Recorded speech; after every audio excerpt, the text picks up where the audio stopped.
I was just on with my friend Brianna Morello, and we were talking about the fact that we were so focused, we were so laser focused on illegal immigration that we just people were not paying attention to legal immigration and the systems in which people are coming here. And with regard to the H-1B visa and the fraud that we've exposed, it's just simply a game of whack-a-mole, right? Like you can take down one of these companies and then you have 10 more that pop right back up. And the only way to stop it for good is to end the H-1B program. That is what my next guest is trying to do. Welcome to the show, Representative Greg Steube.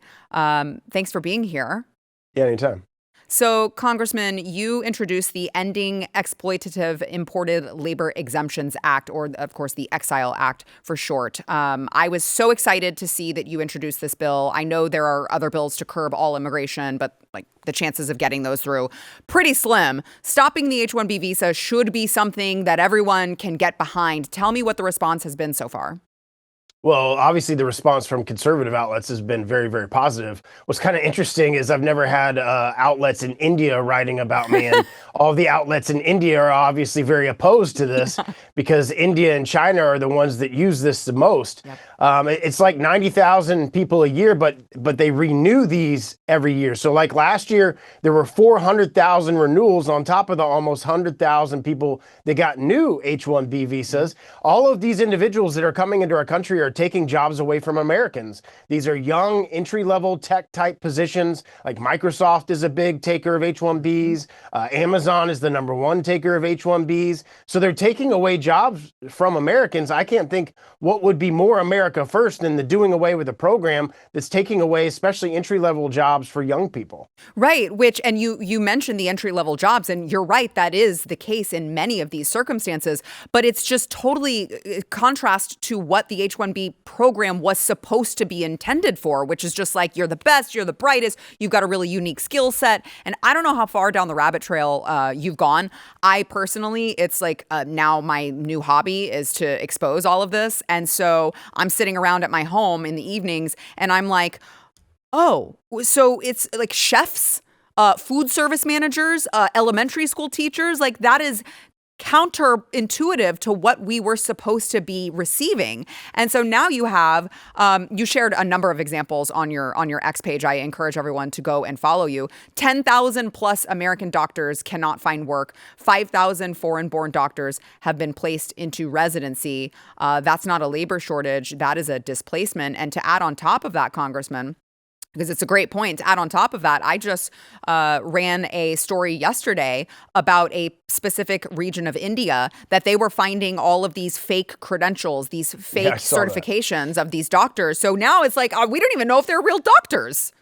Yeah, and I served in the state house, state senate before I was in Congress, and every year the Florida Medical Association would come to us and be like, we need more slots for people here in Florida, yet they're giving these slots to foreign doctors who, just like you said, you don't even know if they really have a real diploma or degree in medicine from wherever they're coming from, at the behest and at the detriment of American medical students. It's really fascinating when you start to dig in, and I did put some examples on our X feed. It's at Rep. Greg Steube. But there's been American workers fired from their jobs after companies have gotten some of these H-1B workers. There's a whole bunch of instances of that. Disney, FedEx did that recently, where they shuttered a whole bunch of locations after they got a bunch of H-1B people in.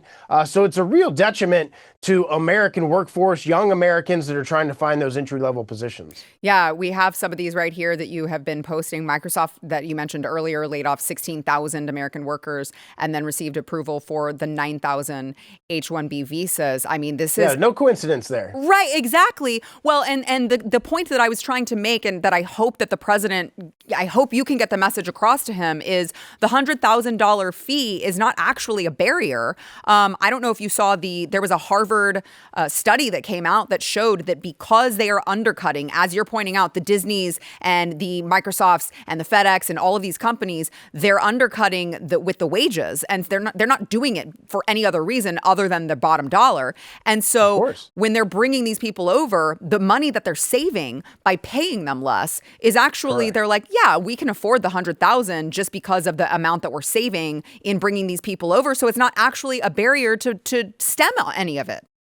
No, it's not. And I hope as more people like yourself keep talking about this, maybe this will get on his radar or something. He could executively end the program. Congress needs to do away with it congressionally, but the executive branch doesn't have to issue the visas.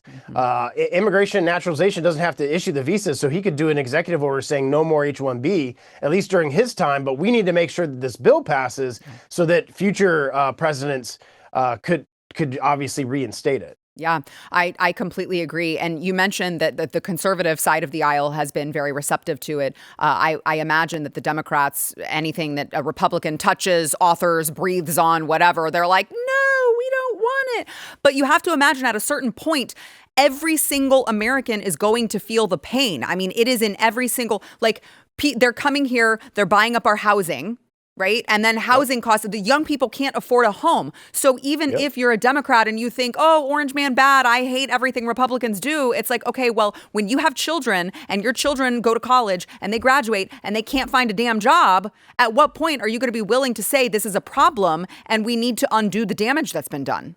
Yeah, you would think they would, but unfortunately, Democrats in today's world are just not like that. I mean, we just had every single Democrat but one vote against requiring an ID, just an ID to vote, so that we know that we only have citizens voting in our country. When I passed the Save Women's Sports bill that doesn't allow biological men to compete in women's sports, the first time, not a single Democrat voted for that. And that's like an 80% issue. Like, Democrat moms don't want biological men in their daughters' locker rooms in middle school and high school. So, but how that's not reaching the people that are Democrats in Congress is kind of fascinating, because it's, well, if the Republicans are for it, we're against it. If it has anything to do about this trans agenda, we're against it. If it has anything to do with immigrants, we're against it, without really digging into the real challenges and problems that it's facing for the American workforce.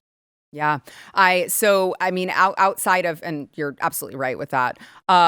On the H-1Bs, outside of the big companies that you mentioned that are abusing the system, we have seen in our investigations just, I mean, an astounding number of these fake shell companies that are being popped up to import these workers for fake jobs. And they create shell company after shell company after shell company. And then they bring in the H-1B comes in, and then they bring in the H-4 on the dependent visa. And then the H-4 comes in and gets authorized to work and then creates all of these fake shell companies as well. It's just a reoccurring pattern. And I start going through this and I'm like, where are the people at USCIS? Are they asleep? Like, I don't understand how they are rubber stamping all of these people without even doing basic due diligence. I can look and see on these websites, when I just look at the paperwork, I look at the labor condition applications. Do you get any sense for like why USCIS isn't cracking down on this?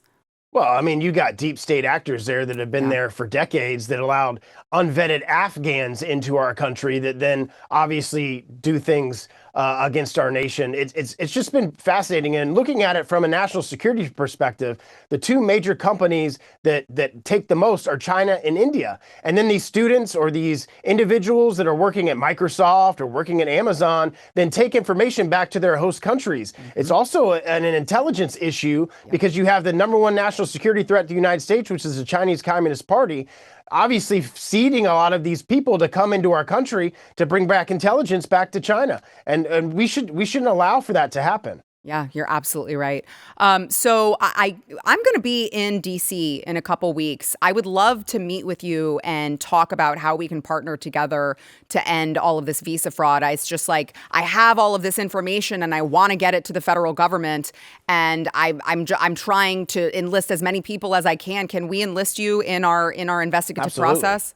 Yeah, happy to help with that. Amazing. I And love we can it. forward it along to the agency too. We have contacts there. Exactly. Yes, that is what we need. The leadership, Trump's leadership, probably doesn't know that this is going on. Right. The rank and file at these departments are probably just rubber stamping stuff like they always have. But I think once the leadership, these Trump appointees, know that this type of behavior is happening, they can change it fairly quickly. Yeah, I love it. Well, let's try to get something on the books when I'm there, because I would love to meet with you on this. This is something that is going to affect every American. Representative Greg Steube, thank you so much for your time.